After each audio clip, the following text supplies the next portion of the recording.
I can remember that it used to be whenever something happened between my partner and I wouldn't have the ability to kind of stop my reaction from being completely irresponsible. And often what would happen is she'd say something that reminded me of something that happened when I was a child or a way somebody had treated me previously in my life. And it was something that she said was completely innocuous, to be quite honest. I took it as criticism or I was reactive. And, what happens then is that we end up fighting and our world is gloomy. It's gray and doomy.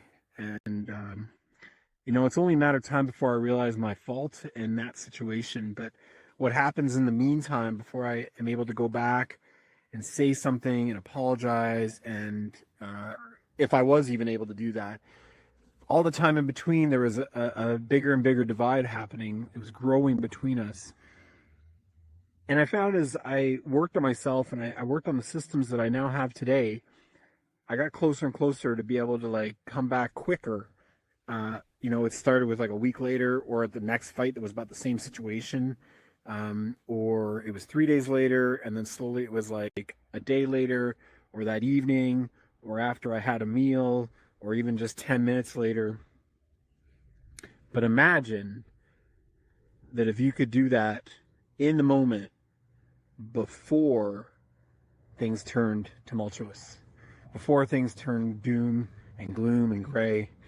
Imagine you had the ability to control your mind so that you could see from the outside what was happening. And when I started doing that, I was able to go, hey, what's happening right now is not what I think it is, or it's not about me, or even if it is about me, I don't have to take it in a way that will completely crush any of the good connection that my partner and I had. And connection obviously is the most important thing. And I was able to get there. I'm not always perfect. Sometimes I still need to have a meal or go to the bathroom just to relax, so I'm not quite so reactive. But the thing about it is, though, having the ability to do that right in the moment can totally turn your world around and slowly change your doom and gloom to color and have it beautiful. And if you want that kind of skill, just drop me a line and I'll help you out.